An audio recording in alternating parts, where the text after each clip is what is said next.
Good night.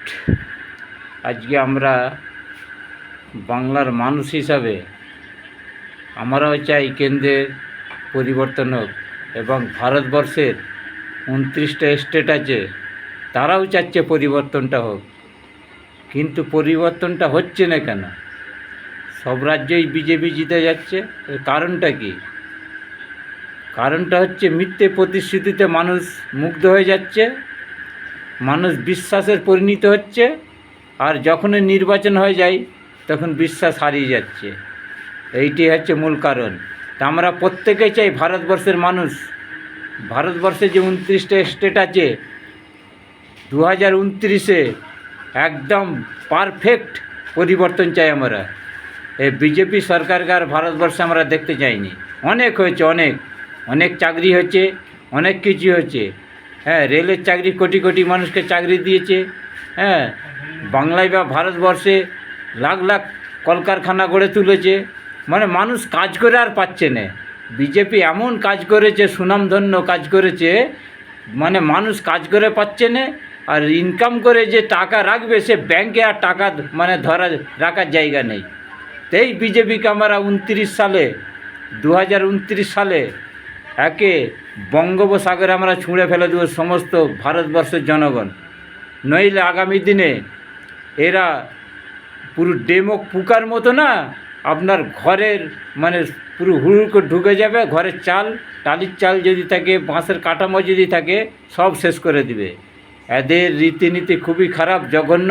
এরা হচ্ছে রক্তচুষা দল, এরা হচ্ছে খুনি দল। আজকে গুজরাটে যে দাঙ্গা করেছিল, এই নরেন্দ্র মোদী তখন মুখ্যমন্ত্রী ছিল, সে এখন ধোয়া তুলসী পাতা হয়ে গেছে। ভারতবর্ষের প্রধানমন্ত্রী, প্রাইম মিনিস্টার, যার নাম সারা পৃথিবীতে থাকে, যে ভারতবর্ষে একটা প্রাইম মিনিস্টার আছে নরেন্দ্র মোদী, কিন্তু নামটা থাকলে কী হবে, পুরো একদম শয়তানের মানে ধাড়ি যাকে বলা হয়। এ মুসলমান কান্ট্রিগুলো টাকা ভালোবাসে, আর ভারতবর্ষের মুসলমানদেরকে ভালোবাসে না, তারা ভালো নাই। ভারতবর্ষের মুসলমানরা ভালো নাই, নাপাক। ভারতবর্ষের মুসলমানরা হচ্ছে নাপাক। আর বিদেশি কান্ট্রিগুলো যত 57টা কান্ট্রি মুসলিম কান্ট্রি আছে, তারা হচ্ছে পাক। চিন্তা করো দর্শক, এই হচ্ছে প্রধানমন্ত্রীর নীতি। তো 2026-এ আর কীরকম ক্ষতি করতে হয় আমরা জনগণ, ভারতবর্ষে হিন্দু মুসলমান মিলে একে পুরো এক বঙ্গোপসাগরে ছুঁড়ে ফেলে দেবো। একদম পরিষ্কার কথা। এরা মানুষের খেটে খেকো মেহনতি মানুষের এরা সরকার নয়, এরা হচ্ছে পুঁজিপতি বড় লোকেদের দালাল। আজ আদানি আম্বানি কোটি কোটি টাকা খরচা করে লোন নিয়ে বিদেশে মানে পাচার করেছে।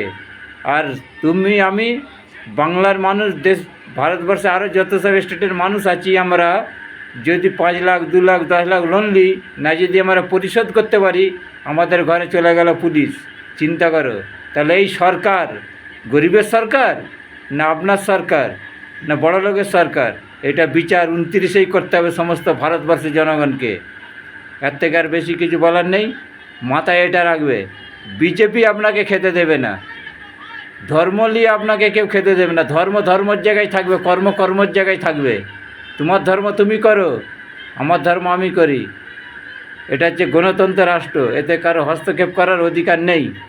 আজকে সেই কাজটা বিজেপি করতেছে। ধন্যবাদ।